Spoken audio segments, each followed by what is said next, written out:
Hello everyone, my name is Athar Khan. Today I'm at Global News with Farah Nasser. I want to ask her about some of the challenges that she faced coming into the industry and ask her how she was able to overcome those challenges. So Farah, off to you. How did you do it? So I think when I first started in the industry, there wasn't a lot of visible minority females. So that was a little bit of a challenge because there wasn't really anybody to be my mentor or to kind of look up to in that sense. So that was a little bit challenging.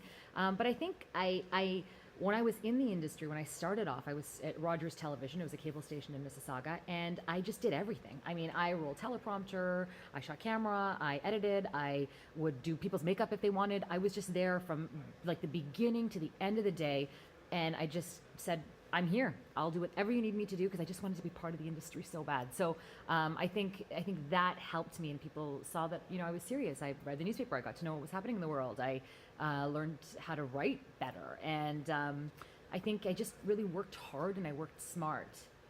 For sure. And what would you say? I know you recently came in radio to talk about some of the instances we've been seeing in the news with regard to harassment, particularly in Hollywood and the entertainment industry more broadly. What would you say as advice to young men and young women out there with regard to combating sexual harassment in the workplace? I'm glad you said young men and young women because I think that's where things are. I think men have to speak out because this isn't all men, this is some men. And I think when a man sees another man doing something that might not be appropriate, I think he has that right to say that's not cool.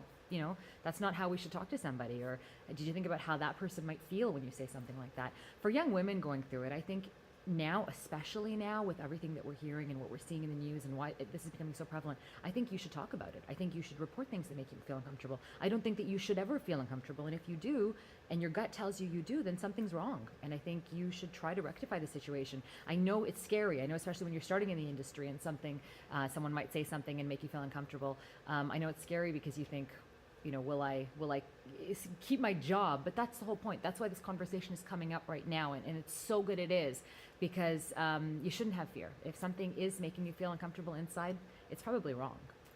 And lastly, one last question. How do you manage to maintain your integrity? Because I feel like you are one of the few people out there in the public eye that have a lot of integrity. And I want to know, how do you do it? Because in the entertainment industry, it's quite easy, we often hear, to sort of do certain things or say certain things and become sort of all of a sudden a lot more famous or get a lot more fans. So how do you stay true to yourself and say those things that you feel are right for you to say? I mean, I think my family completely grounds me, but yeah, I think you make a very good point because I think a lot of people who want to be taken seriously in the social media world, sometimes they'll say things or they'll do things that are not necessarily appropriate. So I think you have to really watch what you tweet, what you put out there. I think everything is critical because now it's really easy to think something or say something and then it'll be brought back up to look at your credibility. And as journalists, that's what we have, right? That's the most important thing: honesty, integrity, credibility.